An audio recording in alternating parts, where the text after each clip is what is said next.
یہ واقعہ حضرت ابو بکر شبلی رحمۃ اللہ علیہ کا ہے۔ آپ کے ایک مرید حج کر کے آئے تو آپ نے ان سے سوالات فرمائے۔ وہ مرید فرماتے ہیں کہ مجھ سے شیخ نے دریافت فرمایا کہ تم نے حج کا ارادہ اور عزم کیا تھا؟ میں نے عرض کیا کہ جی، پختہ قصد حج کا تھا۔ آپ نے فرمایا کہ اس کے ساتھ ان تمام ارادوں کو ایک دم چھوڑنے کا عہد کر لیا تھا جو پیدا ہونے کے بعد آج تک حج کی شان کے خلاف کیے؟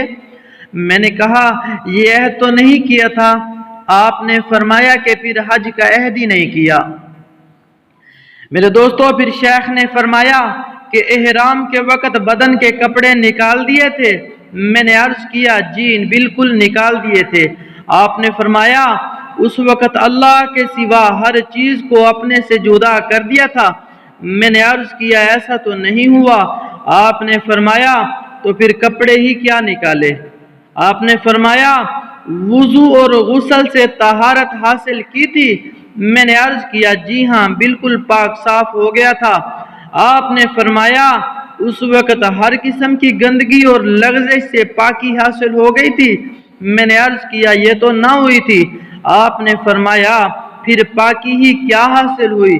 پھر آپ نے فرمایا لبیک پڑھا تھا؟ میں نے عرض کیا جی ہاں، لبیک پڑھا تھا۔ آپ نے فرمایا کہ اللہ جل شانہ کی طرف سے لبیک کا جواب ملا تھا؟ میں نے عرض کیا مجھے تو کوئی جواب نہیں ملا۔ تو فرمایا پھر لبیک کیا کہا؟ پھر شیخ نے فرمایا حرم محترم میں داخل ہوئے تھے؟ میں نے عرض کیا کہ داخل ہوا تھا۔ فرمایا اس وقت ہر حرام چیز کے ہمیشہ ہمیشہ کے لیے ترک کرنے کا جزم کر لیا تھا؟ میں نے کہا یہ تو میں نے نہیں کیا۔ فرمایا پھر حرم میں بھی داخل نہیں ہوئے؟ پھر شیخ نے فرمایا مکہ کی زیارت کی تھی؟ میں نے عرض کیا جی زیارت کی تھی۔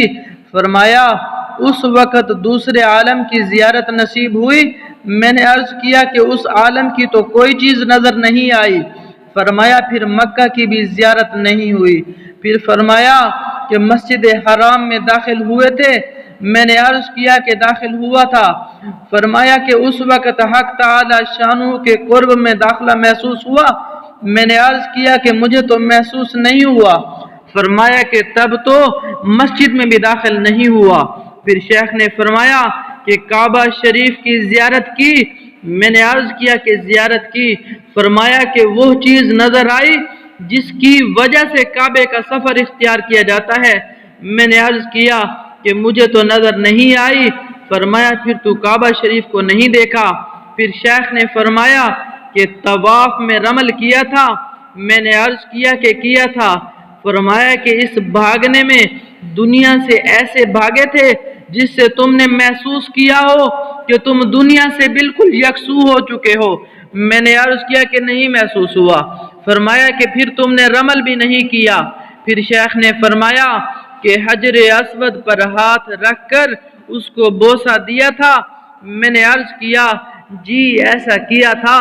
تو انہوں نے خوف زدہ ہو کر ایک کھینچی اور فرمایا تیرا ناس ہو، خبر بھی ہے کہ جو حجر اسود پر ہاتھ رکھے وہ گویا اللہ جل شانہ سے مصافحہ کرتا ہے، اور جس سے حق تعالی شانہ حق سبحانہ و تقدس مصافحہ کریں وہ ہر طرح سے امن میں ہوتا ہے۔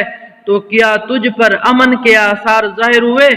میں نے عرض کیا کہ مجھ پر تو امن کے آثار کچھ بھی ظاہر نہیں ہوئے۔ تو فرمایا کہ تو نے حجر اسود پر ہاتھ ہی نہیں رکھا۔ پھر فرمایا کہ مقام ابراہیم پر کھڑے ہو کر 2 رکعت نفل نماز پڑھی تھی؟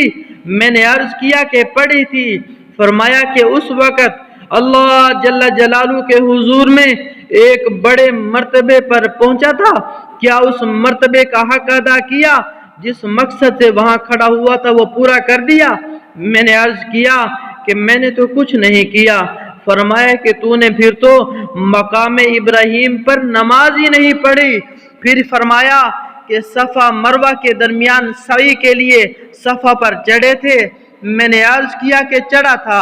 فرمایا وہاں کیا کیا؟ میں نے عرض کیا کہ 7 مرتبہ تکبیر کہی،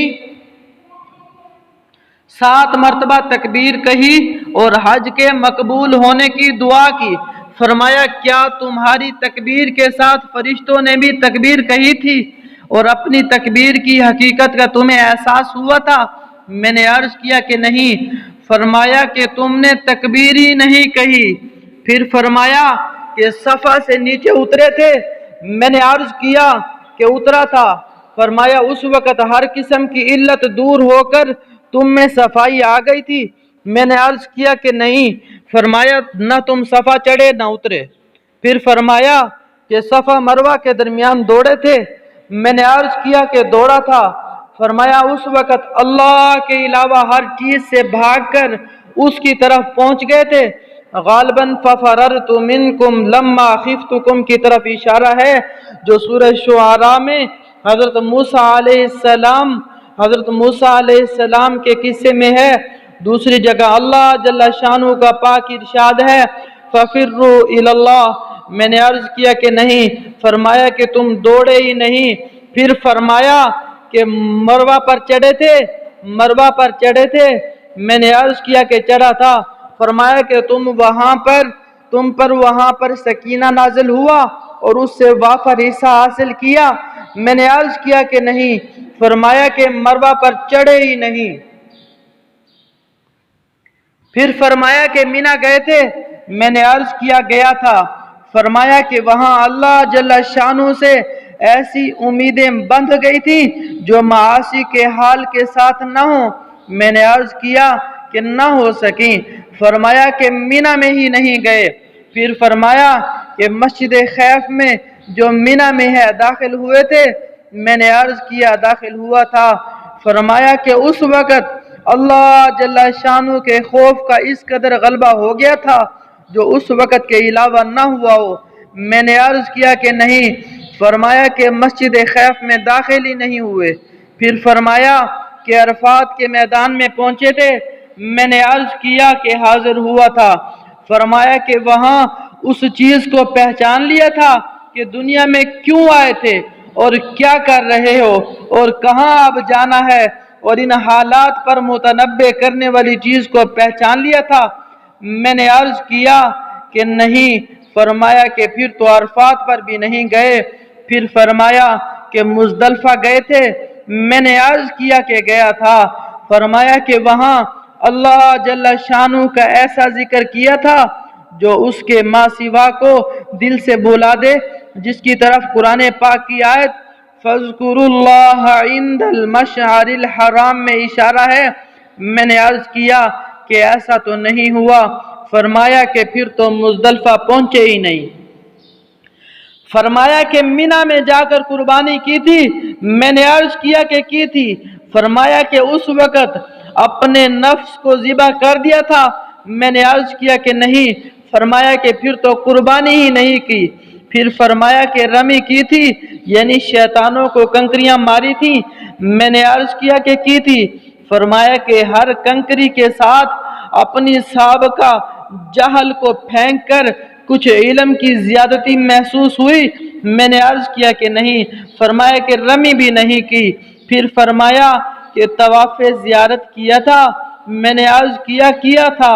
فرمایا اس وقت کچھ حقائق منکشف ہوئے تھے اور اللہ جل شانہ کی طرف سے تم پر اعزاز و اکرام کی بارش ہوئی تھی، اس لیے کہ حضور علیہ السلام کا پاک ارشاد ہے کہ حاجی اور عمرہ کرنے والا اللہ کی زیارت کرنے والا ہے، اور جس کی زیارت کو کوئی جائے اس پر حق ہے کہ اپنے زائرین کا اکرام کرے۔ میں نے عرض کیا کہ مجھ پر تو کچھ منکشف نہیں ہوا۔ فرمایا تم نے طواف زیارت بھی نہیں کیا؟ پھر فرمایا کہ حلال ہوئے تھے؟ احرام کھولنے کو حلال ہونا کہتے ہیں؟ میں نے عرض کیا ہوا تھا۔ فرمایا کہ ہمیشہ حلال کمائی کا اس وقت عہد کر لیا تھا؟ میں نے عرض کیا کہ نہیں۔ فرمایا کہ تم حلال بھی نہیں ہوئے؟ پھر فرمایا کہ الوداعی طواف کیا تھا؟ میں نے عرض کیا تھا۔ فرمایا اس وقت اپنے تن من کو کلیتاً الوداع کہہ دیا تھا؟ میں نے عرض کیا کہ نہیں۔ فرمایا تم نے طواف وداع